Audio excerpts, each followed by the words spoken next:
الحمد للہ وکفا وسلام علی عباده الذین اصطفى خصوصا علی سید الرسل وخاتم الانبیاء وعلى آلہ واصحابہ اما بعد فاعوذ باللہ من الشیطان الرجیم بسم اللہ الرحمن الرحیم یا ایہا الناس اتقوا ربکم ان زلزلة الساعة شیء عظیم صدق اللہ العظیم۔ محترم حاضرین، آج 1 مارچ 2026 رمضان المبارک کا 11واں روزہ گزرا ہے، 12ویں رات۔ آج ہم نے کلام مجید کا جو حصہ نماز تراویح میں سنا ہے، سورہ حج، سورہ المومنون، سورۃ النور اور کچھ حصہ مختصر سا سورۃ الفرقان کا، یہ پہلی 2 صورتیں یہ مکہ مکرمہ میں نازل ہوئی ہیں، اور سورۃ النور مدنی صورت ہے۔ سورۃ الحج میں اللہ تعالیٰ نے مسلمانوں کی وہ جماعت جو عالمگیر انقلاب پیدا کرے گی، بین الاقوامی نظام پیدا کرے گی، قرآن حکیم کی تعلیم سے دنیا کی ساری قوموں کو روشناس کرائے گی، اس جماعت کے اقدامات، اس کے میدان کو بیان فرمایا ہے کہ وہ دنیا میں کیسے رول پلے کرے گی۔ اس لیے قرآن حکیم پوری دنیا انسانیت میں جو تبدیلیاں پیدا ہوتی ہیں اس کے لیے قیامت کا لفظ، الساعہ کا لفظ استعمال کرتا ہے۔ تو اس صورت کا آغاز بھی کل انسانیت کو خطاب فرمایا، یا ایھا الناس اتقوا ربکم، اے دنیا میں بسنے والے انسانوں، رب سے ڈرو اور انصاف قائم کرو۔ ان زلزلۃ الساعۃ شیء عظیم، یہ جو قیامت کا زلزلہ ہے، قیامت کا انقلاب ہے، یہ ایک بہت بڑی چیز ہے۔ یہ بڑوں بڑوں کو ہلا دے گا، پردہ نشینوں کو باہر نکال دے گا۔ جب کسی قوم میں انقلاب آتا ہے تو پھر ان کی پچھلی حیثیتیں کھل کر، کمزوریاں بھی، ہر چیز سامنے آ جاتی ہے، اور جو اس وقت غفلت میں مبتلا ہوتے ہیں ان کو اگلے دور کے عذاب کا مزہ چکھنا پڑتا ہے۔ اس لیے وہ لوگ جو دنیا میں قوم مستقبل کے تقاضوں کے اعتبار سے آج تیار نہیں ہوئی، وہ آج نشے میں ہیں۔ اس کا مطلب یہ ہے کہ وہ نشے میں ہیں، اپنے آنے والے دور کے بارے میں انہوں نے کوئی منصوبہ سازی نہیں کی، کوئی کردار نہیں ادا کیا۔ اس لیے قرآن حکیم نے توجہ دلائی، اس بڑے زلزلے کی آمد سے پہلے انسان کو دنیا کے انقلابات سے رہنمائی لے کر، ہر تبدیلی انسان کو رہنمائی دیتی ہے کہ وہ غفلت ختم کرے اور اپنا کردار سچا اور صحیح کردار متعین کرے تاکہ وہ دنیا اور آخرت میں کامیاب ہو جائے۔ اب کچھ لوگ ہیں نام اللہ کا لیتے ہیں اور عملاً کوئی کام نہیں کرتے۔ وَمِنَ النَّاسِ مَن يُجَادِلُ فِي اللَّهِ بِغَيْرِ عِلْمٍ، کچھ لوگ ہیں جو اللہ کے نام پر ناحق جھگڑے کرتے ہیں، اور پھر کیا کام کیا ان کا؟ وَمِنَ النَّاسِ مَن يُجَادِلُ فِي اللَّهِ بِغَيْرِ عِلْمٍ وَيَتَّبِعُ كُلَّ شَيْطَانٍ مَرِيدٍ۔ ہم مسجدوں میں اللہ کے نام پر جھگڑا کریں گے، مذہب کے بات آئے گی تو وہاں اللہ کے نام پر جھگڑے کریں گے، اور جب باہر جائیں گے تو شیطان مرید، سرکش نظام کا جو جھوٹا نظام ہے، معیشت کا، تعلیم کا، ان سب نظاموں میں وہاں فٹ ہو جائیں گے اور اس کی اتباع کریں گے۔ مسجد میں آئیں گے تو مذہبی جھگڑا کھڑا کر دیں گے، لڑائیاں کریں گے مذہب کے نام پر۔ تو توحید نام مذہب کے نام پر لڑائی جھگڑا پیدا کرنے کا نام نہیں ہے۔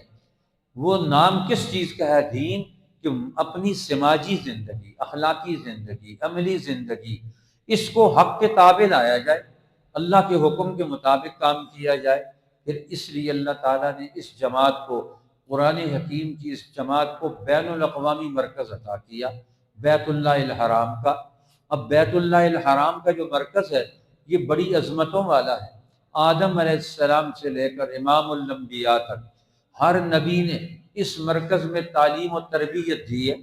یہاں آ کر عبادت کی ہے، تو اس مرکز کے بڑے حقوق ہیں، اس مرکز کے بڑے تقاضے ہیں۔ اس لیے اللہ تعالیٰ نے فرمایا جو اس مرکز میں آ کر اس کے خلاف کام کرے گا، اس کے راہ سے روکے گا، وہ تباہی بربادی میں جائے گا۔ وَمَن يُرِدْ فِيهِ بِإِلْحَادٍ بِظُلْمٍ نُذِقْهُ مِنْ عَذَابٍ أَلِيمٍ، جو یہاں آ کر الحاد پیدا کرے گا، تو ظلم پیدا کرے گا، اللہ فرماتے ہیں پھر ہم اس کو عذاب علیم کا مزہ چکھائیں گے کہ بیت اللہ میں اور اس کے آنے والے لوگوں کو یہاں تربیت لینے میں رکاوٹ ڈالے، مشکلات کھڑی کر دے، ان کے لیے مصائب کھڑے کر دے۔ اس لیے علماء نے علامہ ابو بکر جساس جو بڑے فقیہ حنفی فقیہ گزرے ہیں، وہ احکام القرآن میں لکھتے ہیں کہ بیت اللہ الحرام میں حدود حرم کے اندر مہنگائی پیدا کرنا، وہاں غلہ اور اناج سٹاک کر کے مہنگا کر کے بیچنا، یہ بھی بیت اللہ میں الحاد کے زمرے میں آئے گا، وہاں مہنگائی کرنا۔ اب یہ بیت اللہ میں جانے والے غریب لوگ، ان کو مہنگی چیزیں ملیں، یہ تو بہت بڑا ظلم ہے، قرآن اس کو پسند نہیں کرتا، وہاں جانے والوں کی قدر کرنا۔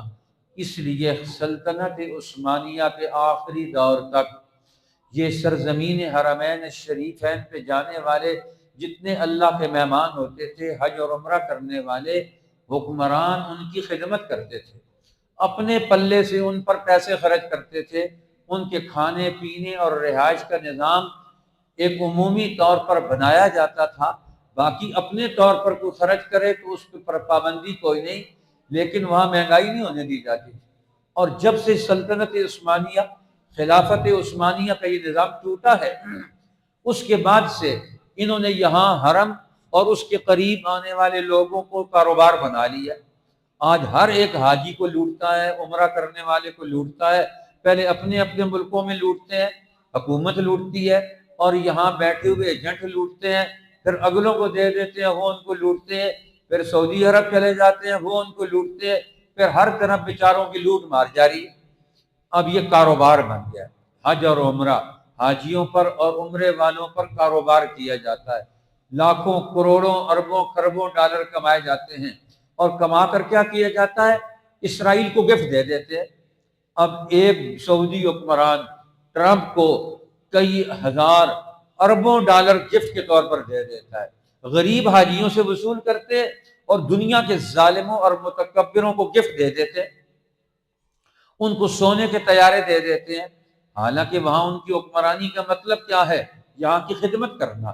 اس لیے قرآن کہتا ہے جو بیت اللہ کے قرب و جوار میں اس کی خدمت نہیں کرے گا، اس کے مقاصد پورے نہیں کرے گا، تو وہ تباہی اور بربادی کا شکار ہوں گے۔ یہ اللہ کا پکا وعدہ ہے۔ وَمَن يُرِدْ فِيهِ بِإِلْحَادٍ بِظُلْمٍ نُذِقْهُ مِنْ عَذَابٍ أَلِيمٍ، پھر ہم نے وہاں تمہیں ٹھہرایا کیوں ہے؟ وَإِذْ بَوَّأْنَا لِإِبْرَاهِيمَ مَكَانَ الْبَيْتِ، اللہ تعالیٰ نے بیت اللہ کی جگہ پر ابراہیم علیہ السلام کو کہا ٹھکانہ پکڑو، یہاں رہو، اس گھر کو آباد کرو، آنے والے لوگوں کو آبادی ملے، یہاں ان کو سہولت ملے، یہاں ان کو آسانیاں ملیں، اور یہاں بیٹھ کر وہ عبادت کر سکیں۔ تو بیت اللہ کو امن کی جگہ بنایا، عبادت کی جگہ بنایا، تربیت کی جگہ بنایا، خلوت میں جا کر وہاں بیٹھ کر اپنے گناہوں پر ندامت اختیار کر کے اپنے اور رب کے درمیان تعلق پیدا کرے، اس کی جگہ بنایا۔ سب سے پہلے حرم کعبہ کے اندر کعبۃ اللہ کے ارد گرد سیدنا عمر بن الخطاب رضی اللہ تعالیٰ عنہ نے دیوار بنائی۔ اس سے پہلے بیت اللہ اوپن ہوتا تھا، رات کو وہاں لوگ نہیں ٹھہرتے تھے، جو مہمان آتے تھے، جن قبیلوں کے ساتھ ان کے تعلقات ہوتے تھے، وہ ان کو لے جاتے، اپنے گھروں میں ان کو قیام کراتے۔ حضرت عمر نے آ کر بیت اللہ کے ارد گرد چار دیواری بنا دی، تاکہ اگر کوئی رات کو اعتکاف کرے، یہاں ٹھہرے، عبادت کرے، تو اس کے لیے آسانی ہو، اس کو کوئی خطرہ نہ ہو، کوئی خوف نہ ہو۔ پھر بعد میں آنے والے حکمرانوں نے اس کو اور زیادہ ترقیات دی۔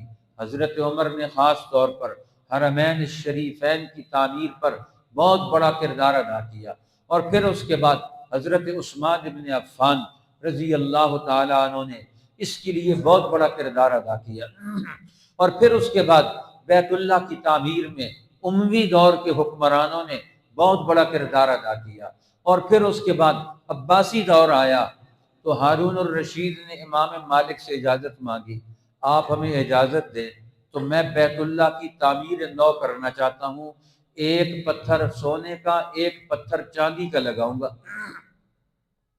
خوبصورت اللہ کا گھر بناؤں گا۔ تو امام مالک نے فرمایا نہیں، اس گھر کو اسی طرح سادہ رہنے دو، دنیا میں آنے والے لوگ کہیں گے کہ لوگ اس لیے حج کرنے کے لیے جاتے ہیں کہ وہاں سونے اور چاندی کی اینٹیں لگی ہوئی ہیں، اللہ کے گھر کو سادہ رہنے دو۔ اب وہاں آنے والے کے لیے مقاصد کیا ہے؟ اللہ تشرک بی شیئا، ان کے دل کے اندر سے ہر مخلوق کا خوف نکل جائے، صرف ایک اللہ کو حاکم میں نے وطہر بیتی للطائفین، اب طواف کرنے والوں کے لیے گھر کو پاک رکھو، والقائمین، قیام کرنے والوں کے لیے پاک رکھو، والرکع السجود، رکوع کرنے والوں سجدہ کرنے والوں کے لیے پاک رکھو۔ ابراہیم علیہ السلام نے اس گھر کو آباد کیا، بنایا، اور لوگوں کو یہاں آنے کی دعوت دی، اور خود بھی مسلسل سال میں 3 دفعہ سفر کرتے تھے۔ ابراہیم علیہ السلام شام سے اور فلسطین سے کعبۃ اللہ میں آتے تھے، یہاں آپ کی بیوی بھی تھی، آپ کے بیٹے بھی تھے، اور وہ سفر کر کے پورے قافلوں کے ساتھ آتے تھے۔ تو اس طرح انہوں نے رخ بنا دیا، یأتوک رجالا من کل فج عمیق، اب لوگ دور دراز سے یہاں سفر کر کے آئیں گے۔ ابراہیم علیہ السلام نے اس گھر کی بنیاد ڈالی، کیوں آئیں گے؟ تربیت لینے کے لیے، دنیا کی ساری قوموں کو اپنے علاقوں میں دین پر عمل کرنا اور اسلام اور قرآن یا دین کی مطابقت میں معاشرہ پیدا کرنا، اپنی زندگی پیدا کرنا، اس کی بنیادی تعلیم اور تربیت لے کر جائیں، اس لیے اس گھر میں لایا جاتا ہے۔ اور یہاں آ کر کریں گے کیا؟ قربانی دیں گے، حج کریں گے، طواف کریں گے، ایک دوسرے سے ملاقات کریں گے، اللہ کی محبت ان کے دل و دماغ میں آئے گی، مخلوق کی خدمت کریں گے، ان کے اندر نئی قوتیں پیدا ہوگی، ظلم کے خلاف نفرت پیدا ہوگی، جو اللہ کے مخلوق کے دشمن ہیں ان کے خلاف وہ کردار ادا کریں گے۔ اس لیے تو قرآن حکیم نے آگے ظلم کرنے والوں کی مذمت بیان کی، اور میں اب ظالموں کا تم نے مقابلہ کرنا ہے۔ اور دنیا میں ہر مذہب انسانوں کو امن کی تعلیم دیتا ہے، اس لیے اگر دنیا سے جہاد ختم ہو گیا تو پھر اللہ تعالیٰ نے حج کو، جہاد کو اور قربانی کو بیان کیا ہے اس صورت میں۔ تو مسلمان جماعت ان اوصاف کا نام ہے، اور یہ ذمہ داریاں پوری نہ کرے، وہ حج پر جائیں، واپس آ کر اپنے ملک کے نظام اور قوم کی زندگی کو تبدیل نہ کریں، اس کا مطلب انہوں نے حج نہیں کیا۔ حج ایک ذمہ داری کا نام ہے، قوم کو سنبھالنے کا نام ہے، لوگوں کو اللہ اور اللہ کے رسول اور قرآن اور دین کے تعارف کرانے کا اور اس پر قائم رکھنے کا نام ہے۔ یہ بیت اللہ کی جماعت ہے جو واپس آ کر کردار ادا کرے گی۔ اس لیے ابراہیم علیہ السلام نے اس جماعت کا نام المسلمین رکھا، سماکم المسلمین، ان کا نام تو اسلام، مسلمان رکھا۔ اب یہ مسلمان کریں گے کیا؟ جاہدوا فی اللہ حق جہاد، یہ اللہ کی راہ میں ایسا جہاد کریں گے جیسے جہاد کرنے کا حق ہے۔ پھر قرآن حکیم نے سورہ المؤمنون، اس میں اس ایمان والی جماعت کے اوصاف بیان کیے جس کے دل و دماغ میں ایمان بیٹھ گیا۔ ایمان کس چیز کا نام ہے؟ اس کے دل اور دماغ میں اللہ کی عظمت اندر بیٹھ جائے، اس اندر جمع ہونے کا نام یہ ایمان ہے۔ جب اندر خیال پختہ ہو گیا تو اب یہ خیال کیا کرے گا؟ یہ اس کو عمل پر ابھارے گا، کردار ادا کروائے گا، اس کو آرام سے نہیں بیٹھنے دے گا۔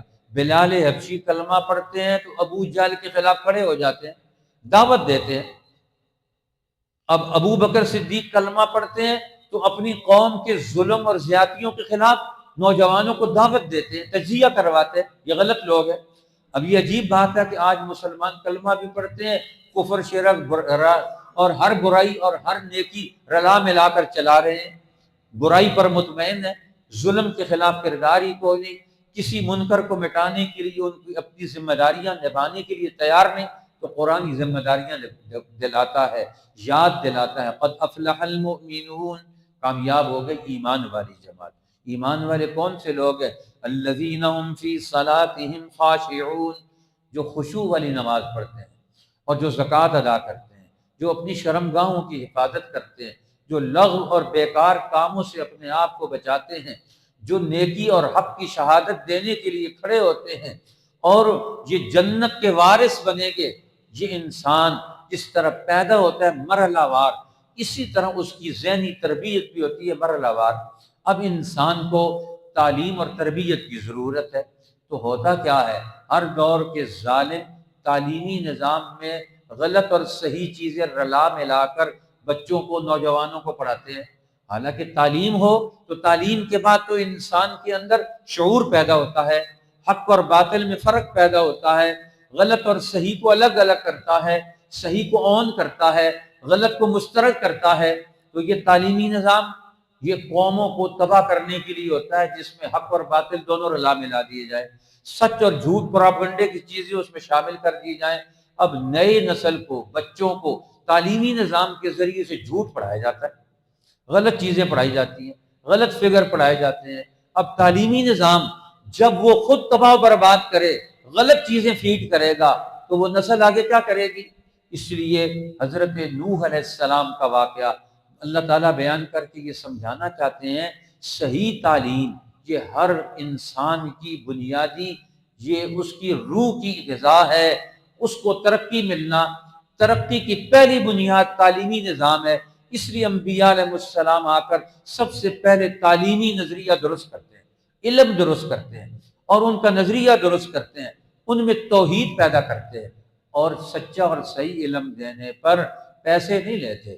اس لیے جھوٹا نظام لوگوں کو غلط تعلیم دے گا اور پھر اس پر پیسے بھی وصول کرے گا ان سے، مہنگی تعلیم اور نتیجہ صفر، آگے کر کچھ بھی نہیں سکتا۔ اس لیے انبیاء علیہ السلام سچی تعلیم دے کر ان کو زندگی میں کھڑا کر دیتے ہیں۔ ثم انشأنا من بعدهم قرونا آخرین، نئی قومیں کھڑی کرتے ہیں نبی آ کر، تعلیم دے کر، ذہن دے کر، عقل دے کر، شعور دے کر، ان کو اچھائی اور برائی کا فرق سکھا کر کھڑا کرتے ہیں۔ اس لیے اللہ کے نبی خود بھی اس پر عمل کرتے ہیں۔ یا ایھا الرسل، اے رسولوں کی جماعت، کلوا من الطیبات، پاک چیزیں کھاؤ، حلال مال کھاؤ، واعملوا صالحا، اور نیک عمل کرو۔ اکل حلال پہلے ہے، عمل صالح بعد میں ہے۔ قرآن کی ترتیب یہ ہے کہ اللہ تعالیٰ کہتے ہیں پہلے حلال روزی پیدا کرو۔ آج مسلمان حلال روزی میں ناکام ہو گئے، روزی لاتے ہیں لیکن حرام کر کے لاتے ہیں، کیونکہ رزق حرام کا نظام ہمارے اوپر مسلط ہے، لین دین کے سارے پیمانے ہمارے غلط ہے، طریقہ کار غلط ہے، اصول سارے کس کے؟ انگریزوں کے ہیں، طریقہ کار خراب ہو گیا۔ آج حلال مال، حلال کام حرام راستے سے لانا، یہ بھی ایک مستقل حرام کاری ہے۔ اگرچہ ہم مجبور ہیں، ایک آدمی اکیلا تو کچھ نہیں کر سکتا، وہ نظام اور راستہ نہیں بدل سکتا، لیکن ذہن تو بدل سکتا ہے۔ یہ راستہ غلط ہے، یہ طریقہ غلط ہے، یہ کام غلط ہے، اور یہ راستہ غلط ہے، کام صحیح ہے، راستہ غلط ہے۔ وہ جس طرح مثال مشہور ہے، کسی نے کہا جی کہ آؤ جی کھانا کھاؤ اور بسم اللہ پڑھ کر کھاؤ۔ انہوں نے کہا بسم اللہ پڑھ کر کھا رہے ہیں تو کیا مسئلہ؟ کہتے ہیں کہ ہم روٹی کھا رہے ہیں۔ تو انہوں نے کہا کیا پکایا ہے؟ بکرا پکایا ہے۔ تو انہوں نے کہا یہ تو حلال مال ہے۔ انہوں نے کہا ہاں مال تو حلال ہے، بسم اللہ پڑھ کے کھاؤ، لیکن پڑوسیوں کا اٹھا کے لے آئے۔ اب پڑوسیوں کا مال بسم اللہ پڑھ کے ذبح کیا، بسم اللہ پڑھ کے کھا رہے ہیں، تو کیا بسم اللہ پڑھنے سے پڑوسیوں کا مال وہ بکرا لے کر ذبح کریں گے وہ حلال ہوگا؟ پڑوسیوں کا بکرا بسم اللہ پڑھ کر ذبح کیا ہوا بسم اللہ پڑھ کر کھائیں گے تو وہ حلال ہوگا؟ آج مسلمانوں کا عجیب حال ہو گیا، مال حرام کا لاتے ہیں اور کہتے ہیں ذبح کرو بسم اللہ پڑھ کے اور کھاؤ بسم اللہ پڑھ کر۔ تو قرآن کہتا ہے اللہ تعالیٰ تو جانتا ہے دلوں کا حال بھی، اس لیے تم اپنا ذہن قرآن پر مت فٹ کرو، قرآن سے رہنمائی لو، دین سے رہنمائی لو، رسول کو رہنمائی مت دو، رسول اللہ کی رہنمائی میں آؤ، یہ تمہاری کامیابی کی بنیاد ہے۔ افلم یدبروا القول ام جاءہم ما لم یأت آباؤہم الاولین، کیا انہوں نے اللہ کے رسولوں کی باتوں پر غور نہیں کیا؟ کیا اس سے پہلے قوموں کے اندر عذاب کیوں آئے اس پر انہوں نے غور نہیں کیا؟ ام لم یعرفوا رسولہم فہم لہ منکرون، کیا اپنے رسول کو یہ نہیں پہچانتے؟ آج پھر اپنے رسول کی سچائی اور امانت کو جانتے نہیں، پھر اس کی اتباع کرنے کے لیے تیار کیوں نہیں؟ اس لیے مکہ والوں کو قرآن نے دھمکایا، تم اس رسول کو جانتے ہو، اس کی سچائی کو جانتے ہو، اس کی امانت کو جانتے ہو، پھر اس کے نبوت کے پیغام کو قبول کرنے کے لیے تیار کیوں نہیں ہو؟ جب قرآن ان کو دھمکا رہا ہے تو آج مسلمانوں کا کیا حال ہے؟ دنیا میں 1 ارب سے زائد مسلمان کلمہ اللہ کا پڑھتے ہیں، کلمہ محمد الرسول اللہ کا پڑھتے ہیں، اور نظام انگریزوں کا چلاتے ہیں۔ تعلیم کا نظام انگریزوں کا، سیاست کا نظام انگریزوں کا، معیشت کا نظام انگریزوں کا، امریکہ اور یورپ کا، زندگی کے سارے نظام ان کے، اور کہتے ہیں ہم مسلمان۔ تو قرآن کہتا ہے رسول اللہ کے عملی نظام کو تو تم نے چھوڑ دیا، اب تم اللہ کے سامنے کس چیز سے جاؤ گے؟ اور میں تمہاری اوپر شیطانوں کا قبضہ ہو گیا۔ قل انی اعوذ بک من ہمزات الشیاطین، ایک دور آتا ہے کہ انسانوں پر شیطان قبضہ کر لیتے ہیں۔ واعوذ بک ربی ان یحضرون، اور فرمایا میں تیری پناہ میں آتا ہوں کوئی شیطان میرے اوپر قبضہ کر لے، شیطان مجھے اپنے حق میں استعمال کرے۔ قرآن اس کی طرف توجہ دلاتا ہے، اس لیے اللہ تعالیٰ نے فرمایا یہ مجرم قیامت کے دن اللہ کے دربار میں آئیں گے، وہاں کسی نسب کا کوئی کام نہیں چلے گا۔ وَنُفِخَ فِي الصُّورِ فَلَا أَنْسَابَ بَيْنَهُمْ يَوْمَئِذٍ وَلَا يَتَسَاءَلُونَ، وہاں کوئی نسب نہیں چلے گا، وہاں انسان کی اصل حقیقت کھل کر سامنے آئے گی، ایمان اور سچا کردار۔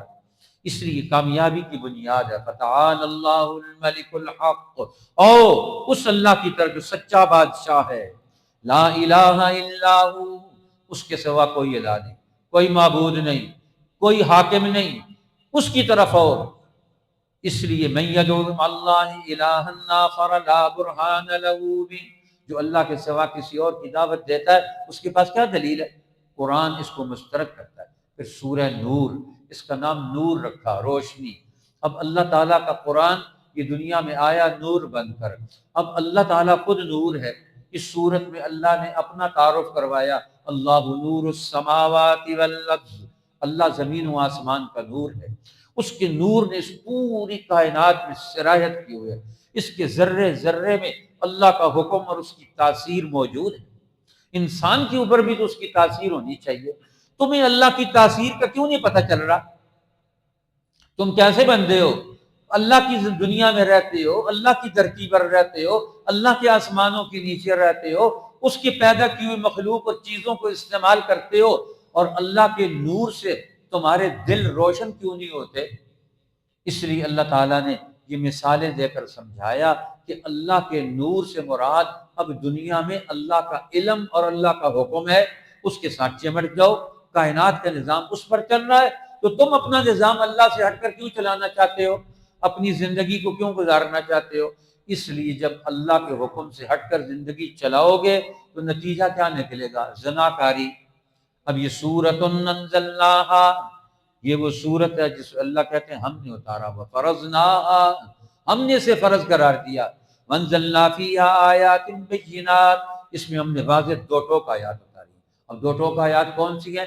ایک طرف عقیدہ توحید کا ہو، بندے کا اللہ سے تعلق ہے، دوسرا بندوں کا بندوں سے تعلق ہے۔ اب بندوں کا تعلق آپس میں کیسے پیدا ہوتا ہے؟ وہ نکاح کے ذریعے سے سب سے پہلے گھر وجود میں آتا ہے۔ اب انسان کہاں سے وجود میں آئے؟ یہ ایک گھر سے وجود میں آئے، اور گھر کس چیز کا نام ہے؟ ایک مرد اور عورت کا نام ہے۔ ایک مرد اور عورت جب ان کا نکاح کیا جاتا ہے تو پھر وہ اپنا گھر بناتے ہیں، پھر آگے ان کی اولاد پیدا ہوتی ہے۔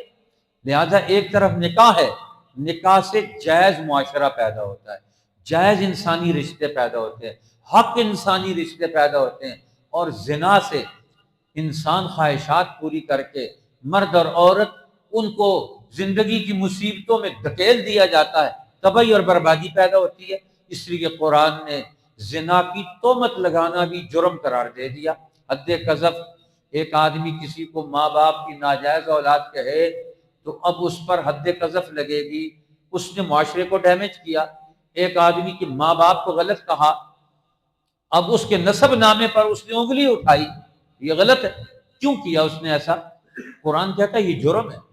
کسی کے نسب نامے کو مشکوک بنانا یہ بھی باطل ہے، قرآن اس کو بھی تسلیم نہیں کرتا۔ تو گویا قرآن آئے کس لیے؟ انسانوں کو اس کا حق دینے، اس کی حفاظت کرنے کے لیے، اس کی عزت کی حفاظت، اس کے نسب کی حفاظت، اس کی عزت اور نظریے اور مال جان کی حفاظت، اس کے گھر کی زندگی چادر چار دیواری کی حفاظت، اور پھر اس کی عفت پاک دامنی کی حفاظت۔ اس کے لیے پورا یہ گھریلو نظام، معاشرتی نظام، اس کو ہر قسم کی بے حیائی سے پاک کر کے انسانی معاشرہ ایمان اور خوبیوں اور عزت والا پیدا کیا جائے۔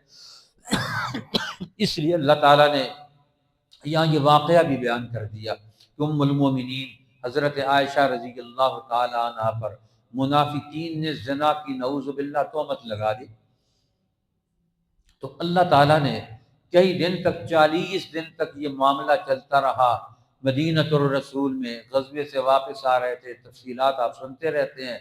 اللہ تعالیٰ نے اب منافقین نے یہ بات اڑائی، مسلمانوں میں یہ پھیلی، لوگوں نے اس کا تذکرہ کیا، اب یہ لوگوں کی زبانوں پر رہی۔ نبی اکرم صلی اللہ علیہ وسلم پریشان ہے، ابو بکر صدیق پریشان ہے، سارا معاشرہ پریشان ہے، سچے مسلمان کہ ام المومنین سیدہ عائشہ پر یہ زنا کی تہمت لگائیے، اب اس کو کسی اصول پر حل کیا جائے۔ اب نبی کے گھر پر تہمت لگنی شروع ہو جائے وہ معاشرہ کہاں محفوظ رہے گا؟ تو قرآن حکیم نے یہاں اس واقعے کی بنیاد پر اصول بنا دیے تاکہ قیامت تک آنے والی جتنی خواتین، مائیں، بہنیں، بیٹیاں اور بیویاں ہیں ان کی عزت اور ہر گھر کی عزت محفوظ ہو جائے۔ عزت کی حفاظت کا قانون بنا دیا، اسی کو حد قذف کہتے ہیں۔ اب کوئی آدمی کسی پر زنا کا الزام لگائے گا، 4 گواہ پیش کرے گا، 4 گواہ نہیں پیش کرے گا، فجلدوہم 80 جلدۃ، اس کو 80 کوڑے لگاؤ، آئندہ کسی معاشرے کی زندگی میں اس کی گواہی مت قبول کرو، یہ ناقابل اعتبار انسان ہے، معاشرے کو توڑنا چاہتا ہے۔ اللہ تعالیٰ نے ام المومنین کی برات کا اعلان کیا، اور یہ 3 رکوع سورہ نور کے یہ پہلے 3 رکوع جس میں ام المومنین سیدہ عائشہ صدیقہ کی برات بھی ہوئی، اور قیامت تک کی امت کے آنے والی ماؤں، بہنوں اور بیٹیوں اور انسانی معاشروں کی عزت اور عصمت اور پاک دامنی کا اصول بھی بیان کر دیا۔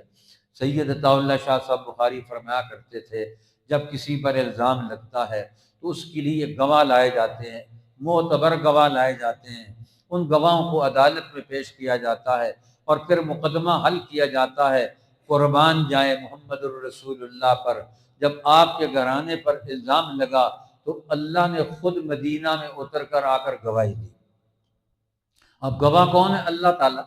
مقدمہ نبی کے گھر کا ہے اور گواہی اللہ تعالیٰ خود دے رہے ہیں، اور فیصلہ بھی اللہ کا ہے، تو گواہ بھی اللہ تعالیٰ اور فیصلہ بھی دے رہا ہے۔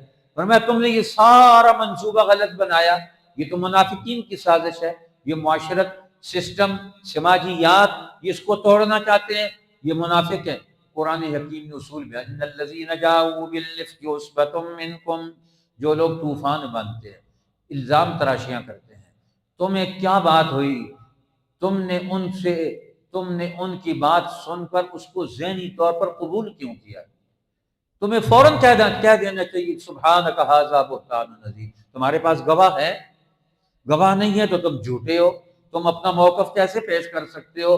قرآن نے اصول پیش کر دیا، اور پھر آئندہ اس کی پیش بندی بھی کر دی کہ اب پردے کا نظام، اب عفت اور پاک دامنی کو قائم رکھنا، اس میں چادر اور 4 دیواری کو بیان کیا، پردے کا نظام بھی بیان کیا، گھروں میں آمد رفت کے اصول بھی بیان کیے تاکہ ہر آدمی کی عزت نفس محفوظ ہو جائے، کسی کے گھر میں کوئی آدمی اجازت لیے بغیر داخل نہ ہو، سلام کر کے داخل ہو۔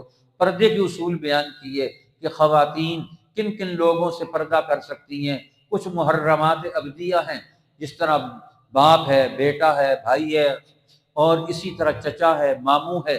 اب یہ بنیادی رشتے ہیں، ان کا آپس میں نکاح نہیں ہو سکتا، ان سے عورت پردہ، ہر اس کا ایک پردہ بنیادی پردہ ہے عورت کا، وہاں سر کھول سکتی ہے، بازو کھول سکتی ہے، پنڈلیاں ننگی کر سکتی ہے، اور چادر اوپر نہ بھی لے تو اس میں کوئی حرج کی بات نہیں، اپنے گھر کے اندر اس طرح کام کاج کر سکتی ہے۔ لیکن اس کے علاوہ اب خاندان کے اور لوگوں کے سامنے پردہ، اس کا تذکرہ سورۃ الاحزاب میں آیا۔ اسی طرح ایک نماز کا پردہ ہے، ایک اجنبی لوگوں کا پردہ ہے، مختلف قسم کے پردوں کی نوعیت ہے، قرآن حکیم نے اس کا اسلوب بیان کر دیا۔ اور پھر اس کے بعد مسلمانوں کو قرآن حکیم اصول سکھاتا ہے، اللہ کا نور حاصل کرنا چاہتے ہو تو پوری دنیا میں اسلام کو غالب کرو۔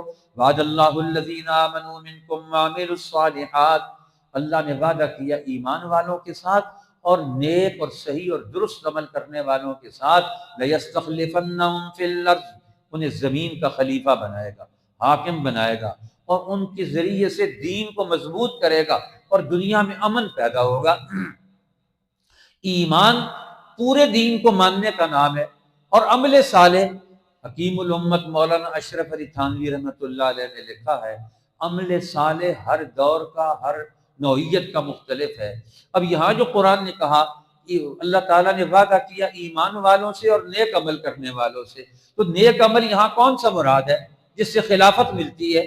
اور میں وہ نیک عمل خلافت کا، اس سے مراد جہاد اور سیاست کا عمل ہے، جس کے اندر جہاد کرنے کی عملی قوت نہیں، نظریاتی قوت نہیں، اور سیاسی عمل ان کا موجود نہیں۔ حکومت پیدا ہوتی ہے جہاد سے، جد و جہد سے، سیاسی اجتماعیت سے۔ یہاں عمل صالح سے مراد یہ سیاسی عمل ہے، حالانکہ وہ خود غیر سیاسی لوگوں میں سے ہیں، لیکن قرآن کی تشریح میں انہوں نے بتا دیا آج مسلمان سیاسی عمل میں فیل ہے۔ جہاد کرتے ہیں تو اسلام کے لیے نہیں، امریکہ کے لیے کرتے ہیں۔